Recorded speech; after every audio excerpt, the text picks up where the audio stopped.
Press the bell icon on the YouTube app and never miss another update.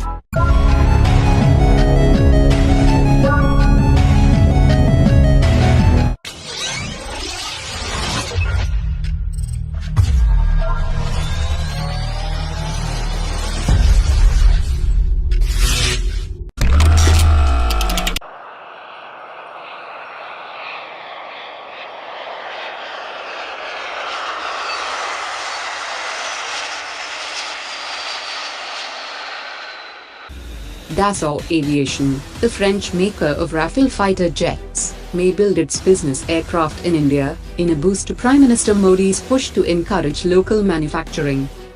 On the sidelines of the National Business Aviation Association's annual conference in Las Vegas, CEO of Dassault Aviation, Eric Trappier, said in an interview that building the Falcon 2000 planes in India would cut costs, while ensuring quality and execution that meets standards.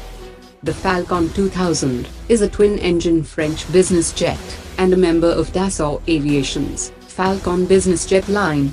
The French company wants to deepen its ties with India, after it bid for a defense contract, worth $11 billion, to supply 126 Rafale aircraft, and eventually won an order for only 36 planes last year. A joint exercise between India and Sri Lanka, for military cooperation and interoperability, will be conducted between October 13th and 25th. The aim of the joint training is to exchange the best of military practices of the two countries, and build a strong military-to-military relation between the two armies. The exercise, which is the fifth in the series, also aims at developing joint strategies, by sharing the expertise of conducting operations. Senior military observers of both countries will be attending the final tactical exercise, scheduled to be held on October 25th. Digging work for the strategic 8.8 km tunnel at Rotang will be almost complete after a delay of about 3 years. It will provide all-weather access to the Lahaul-Spiti region. The project was launched in 2010 and has a completion date of 2019. Less than 4 meters are yet to be excavated in the middle of the tunnel, and both sides of the tunnel will be joined after the remaining portion is excavated. The center wants to construct 3 more tunnels to make road access to remote areas possible during winter months. The project is of immense importance for Indian Army, as it will get easier access to areas near border. The tunnel will also boost tourism in the area.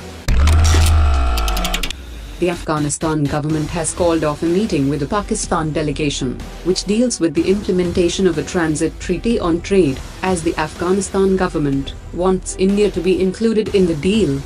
The Afghanistan-Pakistan Transit Trade Coordination Authority is a crucial trade body whose responsibility is to ensure smooth implementation of the trade treaty between the two countries. The agreement was signed in 1950 to allow Afghanistan to import duty-free goods through Karachi and allow it to access Karachi harbour. The intention of the pact was to deny Afghanistan land route or sea route to India for exporting its goods.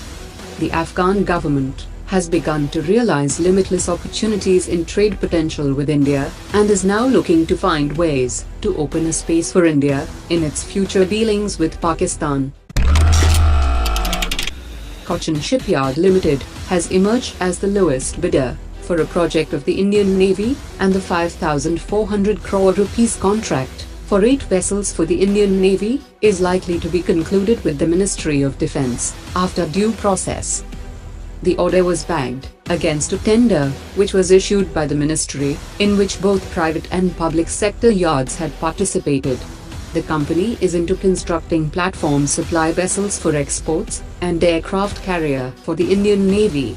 Cochin Shipyard Limited is the only shipyard in India that can build up to 110,000 deadweight tons, with a track record of making tankers, bulk carriers and passenger vessels.